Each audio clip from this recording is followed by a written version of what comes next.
Hi, hello. Magandang morning. Si Kuya John uli ito.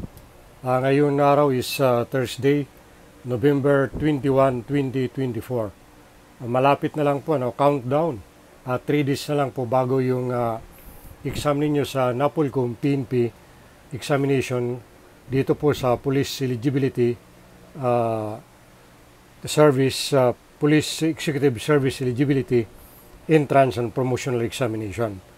Ngayon po yan darating na November 24, 2024. Okay po. Tayo naman ay nagbibigay tayo ng free online review doon po sa gusto makinig at nagbabalak na maging pumasa sa exam na ito at maging membro ng Philippine National Police Force maybe next year. Okay po. So, ngayong umaga, ang topic natin ngayon is about the Philippine National Police Law and History. Pag-usapan po natin ang tungkol po sa mga batas na nagkaroon po ng PNP at saka sa istorya po nito. Okay? Ito po. The passage into law on December 13, 1990 of Republic Act No. 6975 known as the DILG Act of 1990 or PNP law led to the abolition of the Philippine Constabulary and Integrated National Police and the creation of Philippine National Police administered and controlled by the National Police Commission or NAPOLCOM. So, clarix po ito na nung ipinasa po yung batas na ang tawag is RA o Republic Act No. 6975, nagtatatag po yan sa DILG. Okay? Noong 1990 at wala na po dyan, na-abolish yung dating tinatawag na PCINP or Philippine Constabulary and Integrated National Police. At naitatag yung creation ng PNP or Philippine National Police sa pamamahala and controlled ng National Police Commission or NAPOLCOM. Okay? With the amendment of RA number 6975 via Republic Act number 8551, otherwise known as the Philippine National Police Reform and Reorganization Act of 1998, the PNP was envisioned to be a community and service-oriented agency. Okay?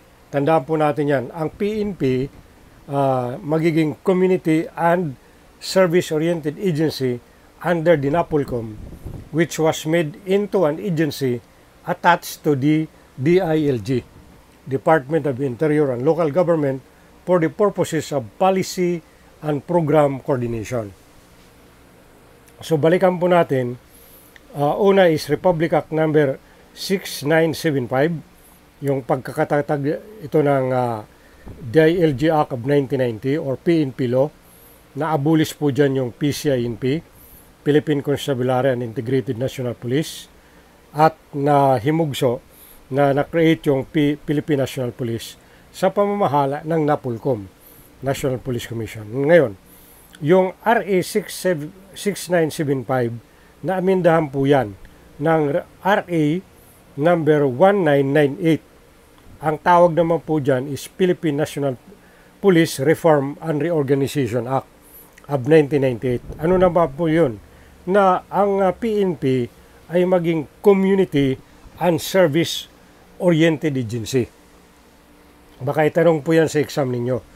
Ang PNP po ay community and service-oriented agency under the National Police Commission, sa pamamahala po ng National Police Commission. At itong NAPOLCOM na ito is attached agency po yan ng DILG, no? Sa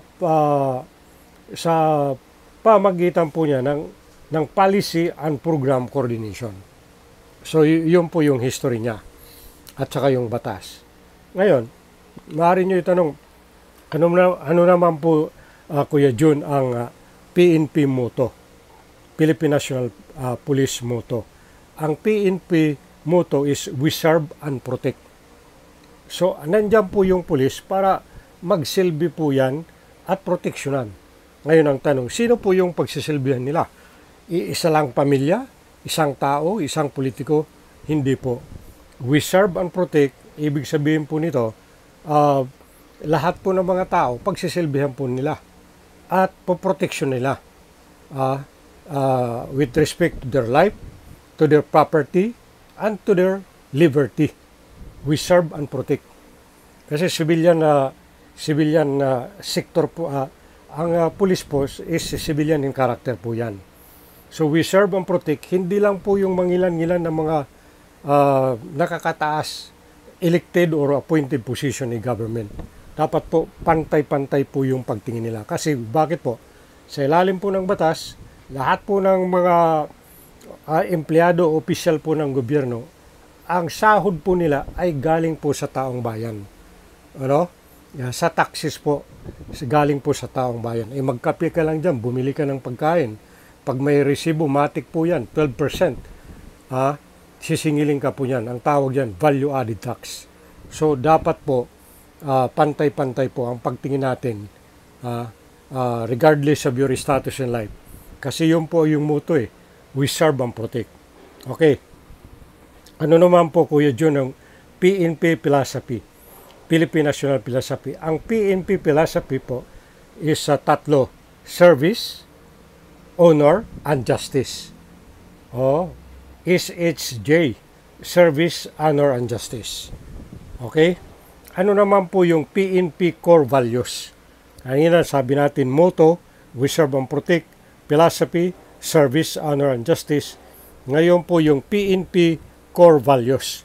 Ang PNP core values po ng Philippine National Police ay 4 po. Una is maka-Diyos. Pro-God. Maka-Diyos. Pangalawa is makabayan. Pro-country. Okay, pangatlo is makatao. Pro-people. At pangapat is makakalikasan or pro-environment. Ulitin po natin, 4 po yung PNP core values. Maka-Diyos, pro-God, makabayan, pro-country, makatao, pro-people, and makakalikasan is pro-environment. Ngayon, ano naman po ang PNP mandate or mandato? Sa ilalim po ng Republic Act 6975, entitled an act establishing the Philippine National Police under a reorganized Department of the Interior and Local Government or DILG and other purposes, was amended by Republic Act 8551, Philippine National Reform and Reorganization Act of 1998, and further amended by Republic Act 9708. So ito po yung mga batas sa pagkasunod-sunod. Una, Republic Act 6975, ang pag-establish po ng PNP sa ilalim po ng DILG. Naamin po yan ng Republic Act 8551, yung Police Reform Act. Inamindahan po yun ng Republic Act 9708. Ito po yung, sa ilalim niyan, ito po yung PNP, Philippine National Police Functions.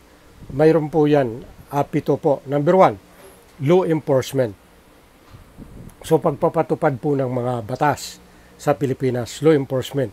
Number 2, maintain peace and order. Maintain peace and order. So kaayusan sa kapaligiran. Peace at katahimikan. Kaayusan at katahimikan. Number 3, prevent and investigate crimes and bring offenders to justice. Yun po yung function ng PNP. Prevent, prevention, and investigate crimes kung mayroon man, and bring offenders to justice. Kung mayroon nagkasala, imbestigahan nila, at kung mayroon ebidensya, papailan po nila ng kaso sa court. Number 4, exercise the vested powers from the Philippine Constitution and pertinent laws. So binibigyan sila ng vested powers sa ilalim po ng saligang batas ng Constitution under the 1987 Constitution at saka lahat po ng mga batas, pertinent laws like halimbawa revised penal code. Number 5, detain an arrested person for a period not beyond what is prescribed by law. So sa ilalim po ng batas natin, Revised Penal Code, kay kanya-kanya po yan na classification ng crimes, kung anong klaseng crimes. May kanya-kanya period yan to detain. Kailangan po mag-file ng kaso. Number 6, implement pertinent laws and regulations on firearms and explosive control. So, pertinent laws and regulations pagdating po sa firearms and explosive control. Kaya nga sa PNP, mayroon silang division dyan about firearms and explosive control.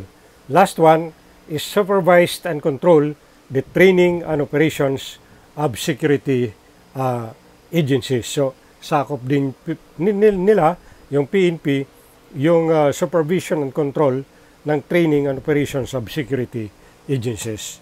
Sige po, sana nakatulong po tayo pagbibigay ng impormasyon na sa tingin natin na malaman na malaking posibilidad po na kasama yon sa exam ninyo sa NAPOLCOM PNP this coming November 24, 2024. 3 days na lang po. Okay po, saan po man kayo naroon ngayon, sana pag-ingatan po kayo ng puong may kapal. Naway pagpalain po tayo lahat. Maraming salamat po. Kuya John po ito.